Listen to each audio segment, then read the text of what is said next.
ខ្ញុំសូមជម្រាបសួរហើយសួស្តីអ្នកទាំងអស់គ្នាជួបគ្នាសាជាថ្មីជាមួយនឹងការនិយាយអំពីរឿងរ៉ាវឃាតកម្មជុំវិញពិភពលោក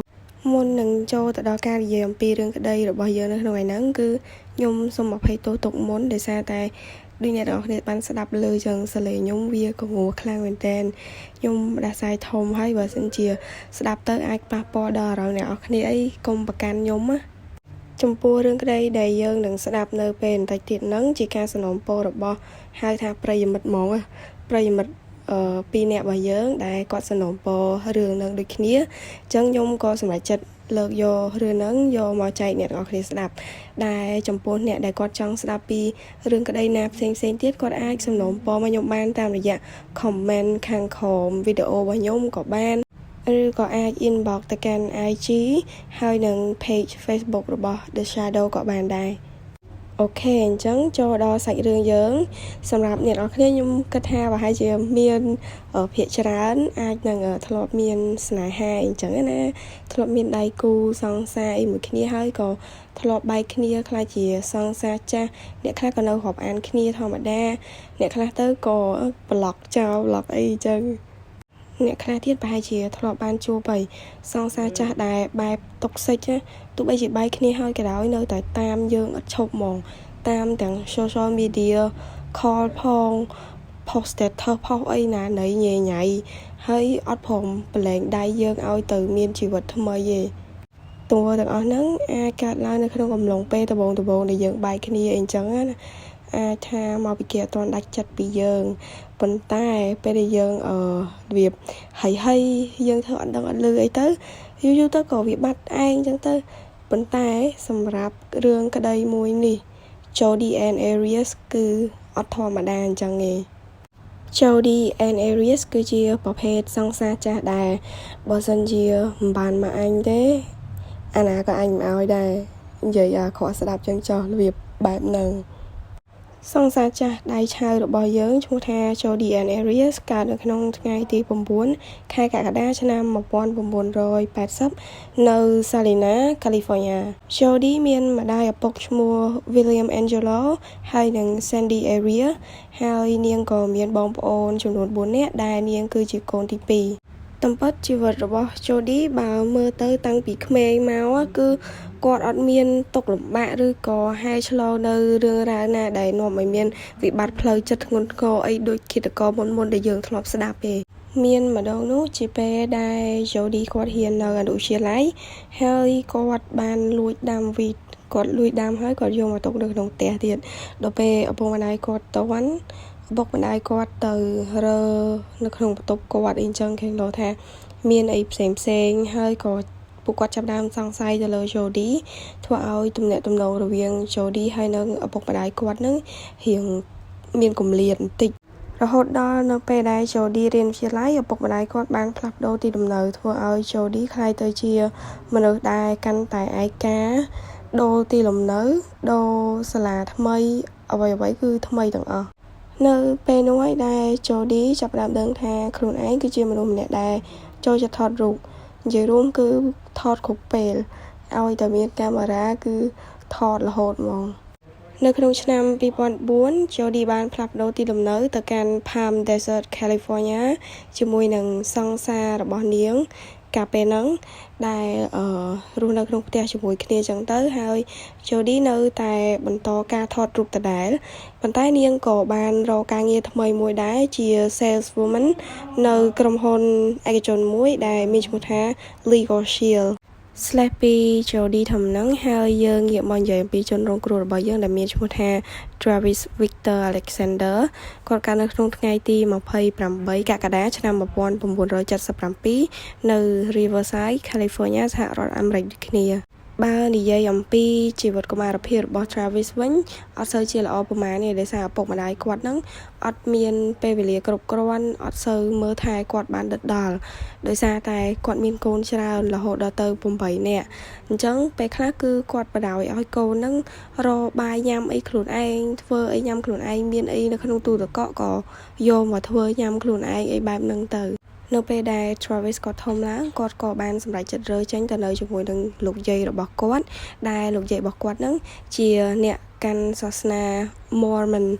សាសនា Mormon ហ្នឹងជារបៀបសាសនាគ្រឹះដែរប៉ុន្តែអាចថាគេមានបែបផែនក្នុងការគោរពឬក៏លក្ខខណ្ឌអីខុសពីសាសនាគ្រឹះប៉ុន្តែវាជាប្រភេទសាសនាគ្រឹះទេ Travis គឺគាត់គោរពហើយនឹងប្រណិប័តនៅសាសនានឹងខ្លាំងមែនទែនគាត់តែងតែចំណាយពេលវេលាគាត់នឹងទៅព្រះវិហារគាត់បានចូលជាសមាជិកនៃសាសនានឹងគាត់ចូលរួមនៅសកម្មភាពផ្សេងៗដែលតាក់ទងនឹងសាសនានឹងជាដើមនៅពេលមួយ Travis គាត់បានផ្លាស់ប្ដូរទីលំនៅទៅកាន់ Mesa Arizona សហរដ្ឋអាមេរិកដោយនៅទីនោះគឺជាស្នាក់ការកណ្ដាលនៃសាសនានឹងផងហើយម្យ៉ាងទៀតគឺគាត់ទទួលបានការងារនៅក្នុងក្រុមហ៊ុនឯកជនមួយដែលមានឈ្មោះថា Legal Shield នឹងមិនត្រឹមតែប៉ុណ្ណឹង Travis គាត់បានរកឃើញនៅចំណង់ចំណូលចិត្តថ្មីរបស់គាត់គឺគាត់ចូលចិត្តធ្វើជា motivational speaker ជាអ្នកចែករំលែកអំពីបទពិសោធន៍ជីវិតជាអ្នកនិយាយលើកទឹកចិត្តគេរហូតដល់គាត់បាននិពន្ធសៀវភៅមួយដែលមានចំណងជើងថា Raising Me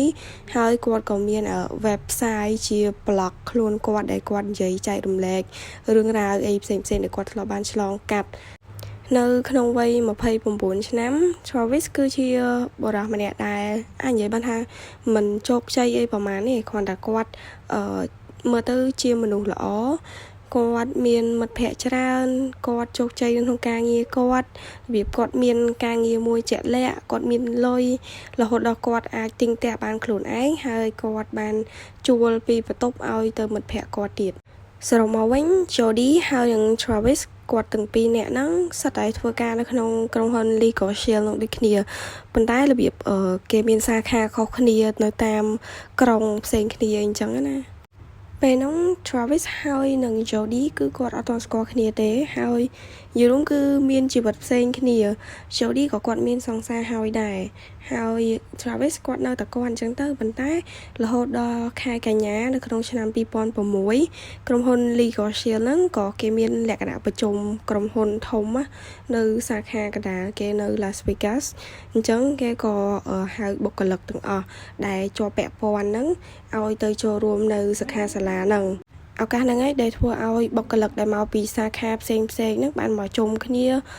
របៀបផ្ដោះប្ដូរបទពិសោធន៍គ្នាទៅវិញទៅមកហើយបន្ទាប់ពីប្រជុំហើយអស់គេក៏ធម្មតាគេមានរៀបចំជាលក្ខណៈ party តូចមួយសម្រាប់ឲ្យបុគ្គលិកទាំងអស់ដល់ពេលអញ្ចឹង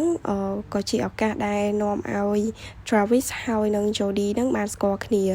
មិត្តភ័ក្តិក៏ដូចជាមិត្តរួមការងាររបស់ Travis ពេលដែលឃើញអញ្ចឹងគឺពួកគេសប្បាយចិត្តមែនទែនពួកគេនិយាយថា Travis នៅម្នាក់ឯងយូរហើយគាត់អត់ដែលមានដៃគូទេអញ្ចឹងគឺគេត្រេកអរមែនទែនគេត្រេកអរជំនួសគាត់ហើយគេជួយជោគជួយចែវជួយតំណាក់តំណងឲ្យបន្ថែមណានៅក្នុងថ្ងៃ party ហ្នឹង Travis ជាមួយនឹង Jody នឹងអង្គុយនិយាយសារសងគ្នារហូតដល់ម៉ោង 4 ភ្លឺនិយាយច្រើនមែនទែនគេចែករំលែកពីជីវិតគេរៀងខ្លួនទៅវិញទៅមកហើយគេនិយាយពីរឿងសាសនានិយាយពីរឿងជំនឿនិយាយពីរឿងការងារអីផ្សេងរហូតដល់មានអារម្មណ៍ថាយកចិត្តគ្នានៅព្រឹកថ្ងៃបន្ទាប់ Travis ក៏បានប្រាប់ទៅកាន់មិត្តរួមការងារគាត់ថាគាត់បានរកឃើញនៅនារីម្នាក់ដែលគាត់គិតថានឹងរស់នៅជាមួយអស់មួយជីវិតហើយគឺ Jody នឹងឯងគាត់មានអារម្មណ៍ថា Jody គឺជាមនុស្សស្រីដែល perfect ហ្មងណាសម្រាប់គាត់បន្ទាប់ពីសិក្ខាសាលានឹងចប់ទាំងអស់គ្នាក៏បានវិលត្រឡប់មកកាន់ទីលំនៅរៀងខ្លួនធ្វើការធម្មតាចំណែកឯ Jody ហើយនិង Travis ក៏ដូចគ្នា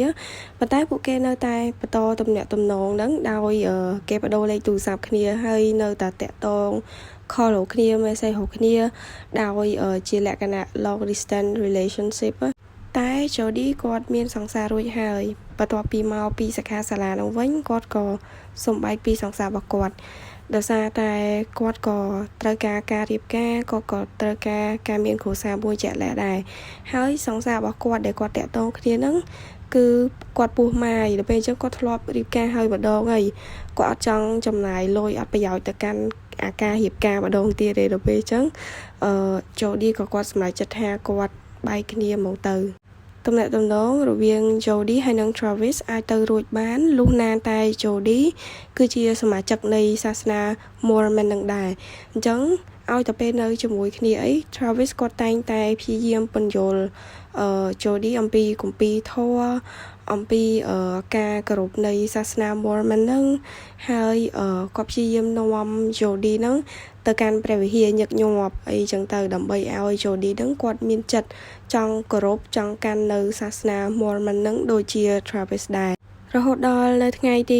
26ខែវិច្ឆិកាឆ្នាំ2006ពេលហ្នឹង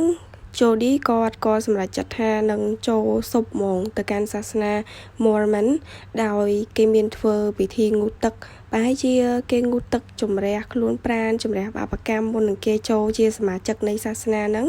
ហើយអ្នកដែលគាត់ប្រពៃនៅពិធីជាមួយទឹកហ្នឹងឲ្យ Jody គឺ Travis ហ្នឹងហ្មងនៅក្នុងខែកុម្ភៈឆ្នាំ2007ពួកគេទាំងពីរនាក់ក៏បានសម្រេចចិត្តថានឹងតាក់ទងគ្នាដោយ official ដោយបើកចំហហ្មងហើយទោះបីជានៅឆ្ងាយពីគ្នាមិនក៏ដោយ Jody ជាមួយនឹង Travis គឺតែងតែឆាតរកគ្នាតែងតែ email មួយគ្នានិយាយទូរស័ព្ទមួយគ្នារហូតដល់សរុប email មើលទៅប្រហែលជា 82,000 email នោះទំនាក់ទំនងរបស់ពួកគេទាំងពីរនាក់មើលទៅគឺល្អប្រសើរខ្លាំងមែនតើពួកគេតែងតែណាត់គ្នាដើរលេងមួយគ្នាជារួមគឺញឹកញាប់ហើយគេងនៅជាមួយគ្នាអីធម្មតាក្នុងកំឡុងពេលដើរលេងហ្នឹង Jody ក៏គាត់បានយកកាមេរ៉ារបស់គាត់ដែរដឹងស្រាប់ហើយថាគាត់ជាមនុស្សដែលចូលចិត្តថតរូបអញ្ចឹងគាត់ស្ពាយកាមេរ៉ាគាត់ទៅជាមួយហីគាត់ថតនេះថតនោះប៉ុន្តែអីដែលចម្លែកខ្លាំងបំផុតហ្នឹងគឺនៅពេលដែលពួកគេគេងជាមួយគ្នា Jody ក៏យកកាមេរ៉ាហ្នឹងមកថតសកម្មភាពហ្នឹងទុកដែរខ្ញុំអត់ដឹងថាគួរតែនិយាយវិចឲ្យយល់ទេណាប៉ុន្តែខ្ញុំជឿថាអ្នកគ្នាយល់ហើយរបៀបថតទុកមើលថតទុកជា memory សម្រាប់ Travis វិញសកម្មភាពអស់ទាំងហ្នឹងក៏គាត់មានអារម្មណ៍ថាចម្លែកដែរហើយធ្វើឲ្យគាត់មានសម្ពាធមែនតើណាវាមិនដែលសំបីតែពេលអញ្ចឹងក៏យកកាមេរ៉ាមក record ទុកដែរហើយTravis គឺគាត់មានអារម្មណ៍អត់សូវពេញចិត្តហើយគាត់គិតថាគាត់អត់គួរធ្វើអញ្ចឹងសោះប៉ុន្តែចិត្តមួយទៀតរបស់គាត់ហ្នឹងគឺគាត់ស្រឡាញ់ហើយពេញចិត្តជាមួយនឹង Jody ខ្លាំងមែនទែនលក្ខណៈ obsess លក្ខណៈឆ្លក់ហ្មងសម្រាប់មិត្តភ័ក្តិហើយនឹងអ្នកចូលបន្ទប់ដែលនៅក្នុងផ្ទះរបស់ Travis ទាំងអស់ហ្នឹងពេលខ្លះពេលដែល Jody គាត់មកលេងមកស្នាក់នៅជាមួយនឹង Travis ពួកគេទាំងអស់គ្នាមានអារម្មណ៍ថាអត់សូវពេញចិត្តជាមួយនឹងអត្តចរិតរបស់ Jody ទេគេនិយាយថា Jody មានលក្ខណៈស្រឡាញ់ណាអានេះចូលលក្ខណៈហួងហែងខ្លាំងមែនតើរហូតដល់ថ្នាក់សូម្បីតែ Travis គាត់ទៅបន្ទប់ទឹកក៏ Jody ហ្នឹងតាមទៅឈរនៅមាត់ទ្វារបន្ទប់ទឹកដែរបើសិនជា Travis មានអ្នក call មកអញ្ចឹងគឺ Jody អត់ទៅណាហ្មងនៅឈរនៅហ្នឹងឯងនៅចាំស្ដាប់ថាណាគេ call មកនិយាយពីរឿងអីខ្លះហើយក្រៅពីហ្នឹងខ្លាំងមែនតើគឺគាត់ lock ចូលគ្រប់ account personal តាម social media ផ្សេងៗរបស់ Travis ទាំងអស់ហើយនៅពេលដែល lock ចូលមិនមែន lock ចូលមើលអីធម្មតាណាចូលមើល message ហើយជួនកាលបើសិនជាមានតែគេឆាតមកញ៉ៃញ៉ៃអីចឹងគឺគាត់ reply back ទៅវិញបែបអាក្រក់អីទៅគេវិញអញ្ចឹងណាហើយក្រៅពីហ្នឹងណាមិនថាតែ account social media សូម្បីតែ email ក៏គាត់ check ដែរគាត់ចូលទៅ check គ្រប់ email ទាំងអស់នៅពេលដែលរឿងកាន់តែធ្ងន់ធ្ងរទៅមិត្តភ័ក្តិរបស់ Travis ទាំងអស់ពួកគាត់កាន់តែបារម្ភខ្លាំងហ្មងដោយសារតែគាត់គិតថារឿងហ្នឹងបើបដ ாய் ទៅទៀតប្រហែលជាអាចបង្កទៅជាគ្រោះថ្នាក់ដល់ Travis ហើយក៏ពួកគាត់ហៅ Travis មកនិយាយនៅក្នុងបន្ទប់ខាងបើសិនជាអាចនិយាយគ្នាជាមួយនឹង Jody បានគាត់ចង់ឲ្យនិយាយគ្នាពីបញ្ហាហ្នឹងដោយសារតែពួកគាត់គិតថាការធ្វើអញ្ចឹងវារៀងលើសខ្លាំងមែនតើណាហើយមិត្តភ័ក្តិគាត់ម្នាក់ហ្នឹងក៏បាននិយាយថាឥឡូវបើសិនជាមិនជឿទេសាកបើកទ្វារបន្ទប់ហ្នឹងទៅមើលបើមិនឃើញJody នៅឈរចាំនៅមុខទ្វារហ្នឹងហ្មងដល់ពេល Travis គាត់ចង់ដឹងគាត់ទៅបើកទ្វារមើលគឺ Jody នៅឈរចាំនៅហ្នឹងមិនដឹងថាឈរចាំតាំងពីស្មើម៉ានទេហើយគិតមកឈរចាំដល់មុខបន្ទប់មិត្តភ័ក្តិគេទៀតណារហូតដល់ថ្នាក់ហ្នឹងចង់ដឹងថាគេនិយាយគ្នាពីអីដល់ពេលហើយក៏ Travis គាត់កាន់តែមានអារម្មណ៍ថាគាត់អត់មានសុវត្ថិភាពគាត់អត់មានភាពតខ្លួននឹងសោះដល់ហើយគាត់កាន់តែមានសម្ពាធកាន់តែខ្លាំងសម្រាប់ Jody វិញគឺគាត់អត់ខ្វល់ទេគាត់អត់ខ្វល់ថាអ្នកដទៃមើលមកគាត់មកថាគាត់នឹងឈួតឬក៏ថាគាត់នឹងឆ្លក់អង្វែងខ្លាំងជាមួយនឹង Travis អីមិនគឺគាត់អត់ខ្វល់ហ្មងគាត់ខ្វល់តែតើ Travis គិតមិនមកលើគាត់តើ Travis នៅតែស្រឡាញ់គាត់ដូចដើមឬក៏អត់គាត់ខ្វល់តែប៉ុណ្្នឹងឯងមកដល់ចំណុចហ្នឹង Jody ហើយនិង Travis ដូចជាមានការតោះតែងសម្ដីគ្នារហូតឈានទៅដល់ការបែកគ្នាសម្រាប់ពួកគេទាំងពីរនាក់ការបែកគ្នាហ្នឹងអាចថាមិនមែនជាការបែកគ្នាបែបផ្លូវការដាច់ស្រេចគ្នាហ្មងទេនៅតែមានទំនាក់ទំនងជាមួយគ្នាផ្នែកផ្លូវភេទដូចដើមអញ្ចឹងគ្រាន់តែថានៅក្រៅអីអត់សូវស្និទ្ធស្នាលជាមួយគ្នាអត់ទៅណាទៅណីជាមួយគ្នាប៉ុន្តែសម្រាប់រឿងនោះគឺនៅតែធ្វើដដែលដល់ពេលអញ្ចឹងវានាំឲ្យមានភាពលក្ខណៈដូចសាំញ៉ាំបែកដូចអត់បែកក្នុងពេលនោះ Jody ក៏ធ្លាប់បានអ៊ីមែលមកកាន់ Travis ថាគាត់កំពុងតែត្រូវបានគេតាមដានហ្នឹងក្នុងគោលបំណងរបៀបគេលួចស្រឡាញ់គាត់ហើយគេចង់បានគាត់អញ្ចឹងគាត់មានអារម្មណ៍ថាគាត់អត់សូវមានសុវត្ថិភាពទេគាត់រស់នៅម្នាក់ឯងអញ្ចឹងគាត់ត្រូវការឲ្យ Travis នឹងជួយគាត់ប៉ុន្តែមិត្តភ័ក្តិរបស់ Travis នៅពេលដែល Travis ប្រាប់រឿងរ៉ាវទាំងអស់ហ្នឹងទៅកាន់ពួកគាត់បាននិយាយថាប្រហែលជាទាំងអស់ហ្នឹងគ្រាន់តែជាលេសរបស់ Jody ត្រូវការឲ្យ Travis ហ្នឹងត្រឡប់ទៅជានីគ្នាវិញហើយហៅ Jody ហ្នឹងមកនៅក្នុងផ្ទះហ្នឹងវិញទេប្រហែលជាអាចអញ្ចឹង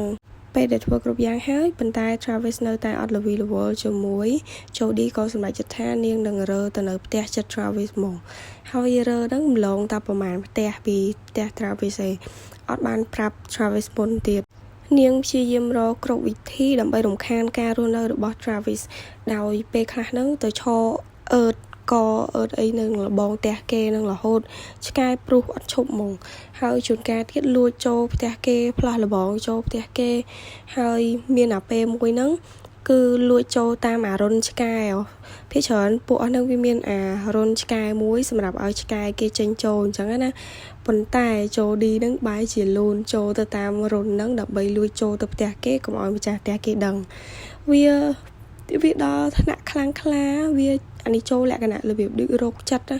ក្រោយពី Travis បានបែកគ្នាជាមួយនឹង Jody ទៅហ្នឹងគាត់ក៏បានស្គាល់តាក់ទងរាប់អានគ្នាជាមួយនឹងនារីម្នាក់ដែលមានឈ្មោះថា Lisa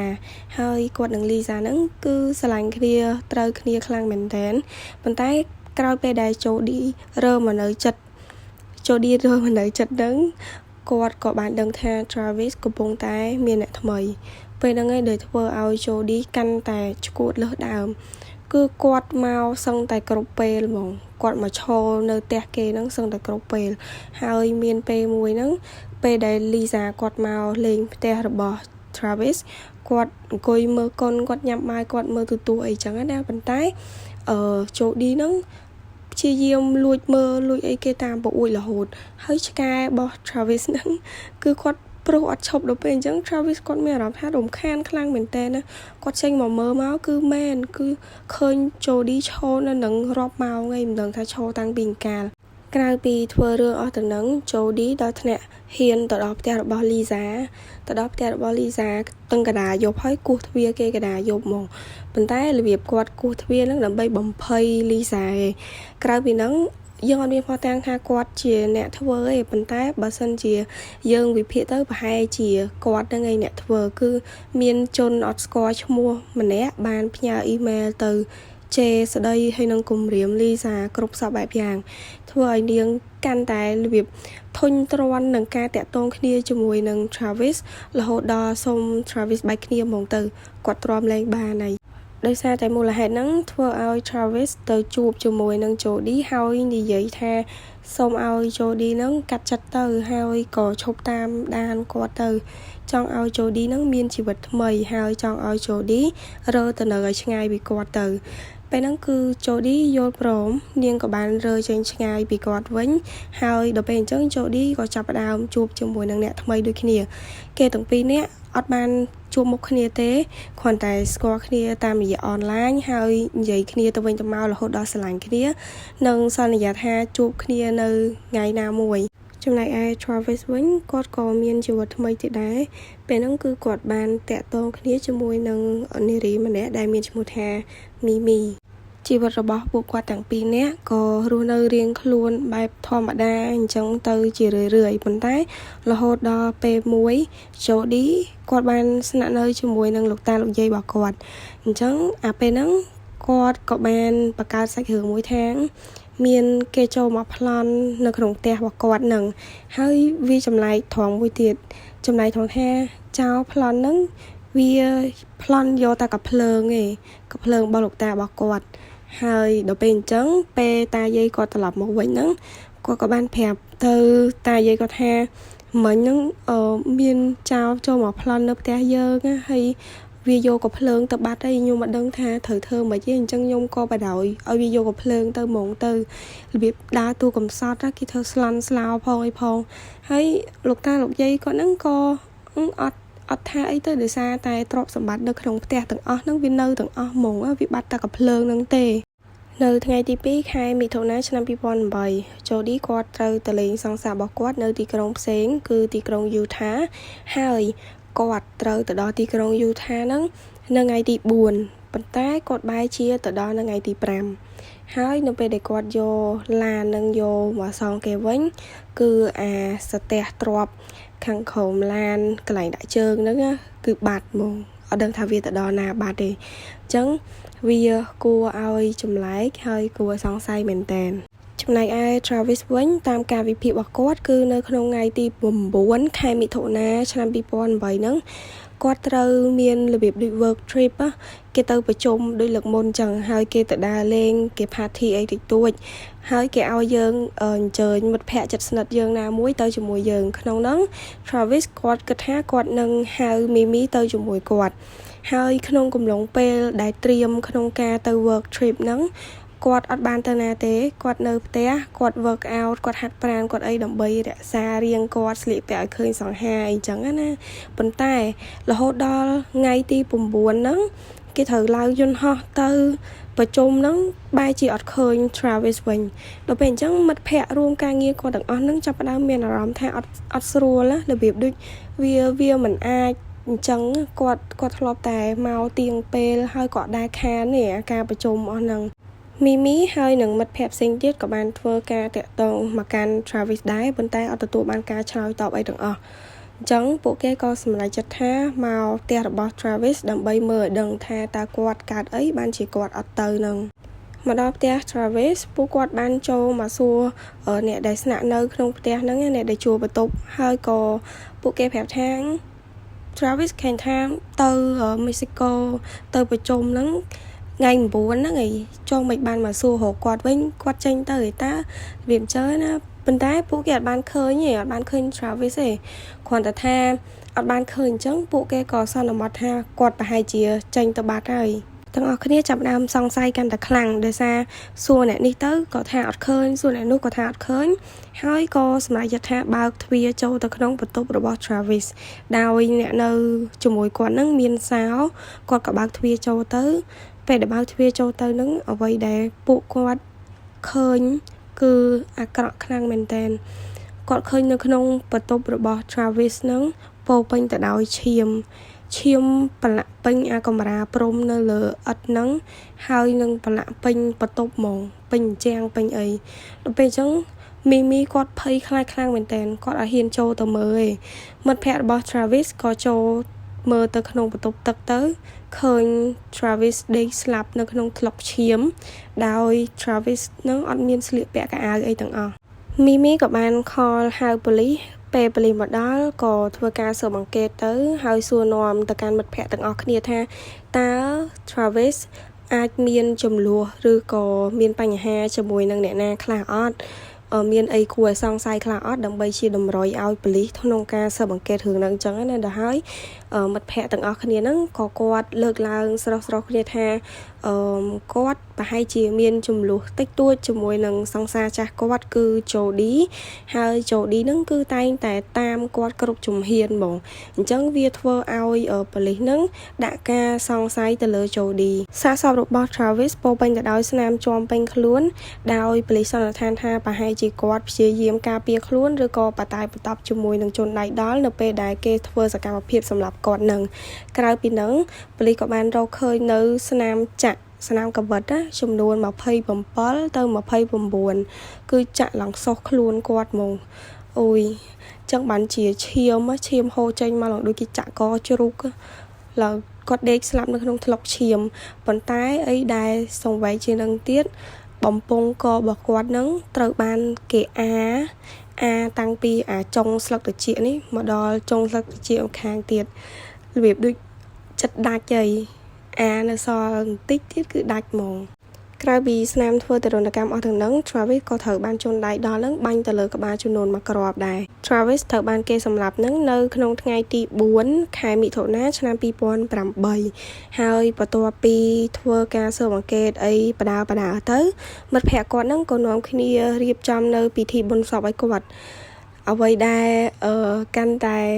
មើលទៅវាអស្ចារ្យមែនតើហ្នឹងគឺ Jody ហ្នឹងហ្មងJody ក្នុងនាមជាជនសង្ស័យមួយរូបក្នុងការសង្ស័យរបស់ប៉ូលីសគឺគាត់អត់ខ្វល់ទេពេលដែលគេធ្វើពិធីបុណ្យសពហ្នឹងគឺគាត់មកចូលរួមបុណ្យសពហើយធ្វើលក្ខណៈថាយំយែកហើយស្ដាយអញ្ចឹងណាលក្ខណៈយើងអត់ដឹងអីទេយ៉ាងហោចណាស់ក៏យើងជាធ្លាប់ជាសង្សារចាស់នឹងគ្នាដែរយើងស្ដាយអនុស្សាវរីយ៍អីផ្សេងក្នុងកំឡុងពេលដែលប៉ូលីសកំពុងតែធ្វើការស៊ើបអង្កេតហ្នឹង Jody គឺតែងតែខលទៅប៉ុស្តិ៍ប៉ូលីសរហូតខលទៅសួរថាមិនហើយលោកប៉ូលីសរឿងក្តីដល់ណាហើយគេចង់ដឹងថាស៊ើបដល់ណាដល់ណីពួកអី Jody កំពុងតែមានខ្លួនយល់អត់របៀបលក្ខណៈភ័យទីគេស៊ើបដល់អញទៅឬក៏មិនអីមិននៅពេលធ្វើការស៊ើបអង្កេតទៅប៉ូលីសបានប្រមូលនៅភស្តុតាងជាច្រើនដែលមានដូចជាស្នាមម្រាមដៃស្នាមបាតដៃអីនៅលើជញ្ជាំងដែលពោពេញទៅដោយឈាមហ្នឹងហើយក្រៅពីហ្នឹងក៏ប្រមូលនៅស្នាមម្រាមដៃនៅទីតាំងផ្សេងទៀតហើយពេលហ្នឹងគឺជួបប្រទះជាមួយនឹងស្នាមឈាមមកកន្លែងដែលពេលគេយកទៅធ្វើ DNA ទៅវាមិនមែនជាឈាមរបស់ Travis ទេស្នាមឈាមហ្នឹងគឺស្ថិតនៅលើម៉ាស៊ីនបោកកៅអៅពេលដែលប៉ូលីសបើកនៅម៉ាស៊ីនបោកកៅអៅហ្នឹងក៏ឃើញនៅកាមេរ៉ាពុកដែលប្រឡាក់ដោយឈាមរបស់ Travis ជាមួយនឹងកាមេរ៉ាមួយគ្រឿងmemory card ដែលមាននៅក្នុងកាមេរ៉ាហ្នឹងត្រូវបានគេលុបរូបភាពចោលអស់ហើយប៉ុន្តែប៉ូលីសបានយកទៅឲ្យអ្នកជំនាញហ្នឹងធ្វើការ recover មកវិញអញ្ចឹងនៅក្នុងថ្ងៃទី19ខែមិថុនាឆ្នាំ2008ដដែលហ្នឹង memory របស់កាមេរ៉ាហ្នឹងក៏ត្រូវបាន recover ហើយពេលដែល recover ហើយហ្នឹងរូបភាពដែលមាននៅក្នុងកាមេរ៉ាហ្នឹងគឺជារូបភាពរបស់ Jody ដែលអាក្រាតកាយនៅផ្ទះរបស់ Travisប៉ូលីសក៏បានសាកសួរទៅកាន់ Jody ដែរថាធ្លាប់បានជួបគ្នាជាមួយនឹង Travis អត់មួយរយៈក្រោយហ្នឹងប៉ុន្តែJody នៅតែបដិសេធថាគេអត់ធ្លាប់បានជួបគ្នាជាមួយនឹង Travis ទេទាំងដែលរូបថតនៅក្នុងកាមេរ៉ាហ្នឹងបានដាក់ថ្ងៃខែថាថ្ងៃទី4ខែមិថុនាឆ្នាំ2008ហ្នឹងហើយនៅតែប្រកែកទៀតក្រោយមកប៉ូលីសក៏បាននាំគ្នាទៅឆែកឆេរនៅផ្ទះលោកយាយលោកតារបស់ Jody នៅពេលដែលទៅដល់ឆែកឆេរទៅប៉ូលីសបានដឹងថាកាំភ្លើងដែលយកទៅបាញ់ Travis ហ្នឹងគឺជាកាំភ្លើងដែលលោកតា Jody ហ្នឹងបាត់ហើយពេលដែលឆែកនៅក្នុងឡានដែល Jody ទៅខ្ចីពីគេដើម្បីជិះទៅលេងសង្សាររបស់ខ្លួនឯងហ្នឹងក៏ឃើញថា Jody ហ្នឹងបានវិចកៅអៅហើយក្នុងហ្នឹងក៏មានកបិត2ជាមួយនឹងកាំភ្លើងដែលយកទៅបាញ់នឹងផងដែរប៉ូលីសក៏បានធ្វើការចាប់ខ្លួន Jody ហើយតាមរយៈការតម្រៀបរូបភាពដែលមាននៅក្នុងកាមេរ៉ាហ្នឹងប៉ូលីសក៏បានសន្និដ្ឋានថាគេទាំងពីរនាក់ហ្នឹងប្រហែលជាបានជួបគ្នាហើយក៏ធ្វើការគេងជាមួយគ្នាដោយមាន record វីដេអូអីផ្សេងបន្ទាប់មក Jody ក៏បាននាំ Travis ហ្នឹងទៅងូតទឹក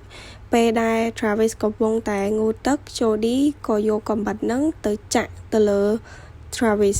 ពេលដែលចាក់ទៅលើ Travis ហ្នឹង Travis ក៏ព្យាយាមការពារខ្លួនបតាយបតប់ជាមួយនឹង Jody តែពេលហ្នឹង Travis ក៏រត់ចេញមកខាងក្រៅបន្ទប់ទឹកចឹងណាមកដល់កន្លែងចិត្តពុកហ្នឹងវាមិនមានអាកាមេរ៉ាដែលគេក្រាទ្រាប់ខាងក្រោមពុកអីហ្នឹងហើយដល់ពេលរត់មកដល់ត្រង់ហ្នឹង Jody ក៏មកទាន់ហើយក៏ចាប់ Travis ហ្នឹងអញ្ចឹងឯងបានធ្វើឲ្យឈាមហ្នឹងខ្ទាតប្រឡាក់ពេញឥតក្រហើយនឹងពេញចាំងដល់ពេលហើយក៏ចាប់អស់ Travis ហ្នឹងចូលទៅក្នុងបន្ទប់ទឹកវិញហើយបាញ់ទឹកបាញ់អីដាក់ Travis ហ្នឹងដើម្បីលាងសម្អាតឈាម Travis ចេញពីខ្លួនឲ្យអស់ហើយក៏ចាប់ផ្ដើមយកកាំភ្លើងហ្នឹងមកបាញ់ក្បាលរបស់ Travis ទាំងអស់នេះគ្រាន់តែជាការសន្និដ្ឋានតាមរយៈលំដាប់លំដោយនៃរូបភាពដែលមាននៅក្នុងកាមេរ៉ាឯដោយសារតែទោះបីជាប៉ូលីសព្យាយាមសួរទៅកាន់ជូឌីយ៉ាងម៉េចក៏ដោយក៏ជូឌីនៅតែបដិសេធថានាងអត់បានដឹងរឿងអីទាំងអស់នាងអត់បានសម្លាប់ Travis ទេទាំងក្នុងរូបភាពហ្នឹងមានរូបរបស់ជូឌីហើយប៉ូលីសសួរថាតើរូបភាពហ្នឹងជារូបរបស់ជូឌីមែនជូឌីនិយាយថាមើលទៅប្រហែលតែមិនរូបខ្ញុំទេ like ចាំមានហ្មងហើយមួយទៀតគឺពេលដែល DNA ចេញមកថាប្រភេទឈាមដែលមាននៅក្នុងហេតុការណ៍ហ្នឹងមានឈាមរបស់ Travis ហើយនិងឈាមរបស់ Jody តែ Jody និយាយថាវាមិនមែនជាការពិតទេតាមពិតគេអាសាចេញចូលផ្ទះរបស់ Travis អញ្ចឹងប្រហែលជាមានលើកណាដែលគេអត់ប្រយ័ត្នហើយធ្វើឲ្យជ្រុះ DNA នៅនឹងអីចឹងមានជាប់ DNA មានជាប់កាយដៃនៅនឹងអីវាជារឿងធម្មតាឯងកុំមកចោទប្រកាន់គេអញ្ចឹងប៉ូលីសដឹងថានឹងជាពាក្យកុហករហូតដល់ប្រហែលថ្ងៃក្រោយមកទៀត Jody នឹងក៏បដូរសាច់រឿងទៀតហើយគេប្រាប់ប៉ូលីសថាឥឡូវគេព្រមនិយាយការពិតហើយតាមពិតពិតមែនគេពិតជាបានទៅផ្ទះរបស់ Travis នឹងមែនហើយពេលដែលទៅដល់ផ្ទះរបស់ Travis នឹងគេអត់បានធ្វើអីទាំងអស់គេឃើញមនុស្ស2នាក់ស្លៀកពាក់ខ្មៅទាំង2នាក់ដូចនិនចាចឹងណាដូចនិនចាក្នុងរឿងហើយចូលបដល់ធ្វើសកម្មភាពធ្វើបាបទៅលើ Travis នឹងហើយនិនចានឹងបានយកអា ID card អាតសញ្ញាណប័ណ្ណគេនឹងទៅជាមួយនិនចានឹងដល់ពេលអញ្ចឹងគេគិតថានិនចានឹងប្រកាសជាស្គាល់លេខទូរស័ព្ទស្គាល់ផ្ទះស្គាល់បងប្អូនអីគេអស់ហើយអញ្ចឹងពេលហ្នឹងគេក៏បានរត់គេចខ្លួនហើយដល់ពេលគេគេចខ្លួនបានហ្នឹងគេអត់ខលទៅប៉ូលីសដោយសារតែគេខ្លាចនិនចាហ្នឹងមករករឿងគេយល់ឡើងអូយខ្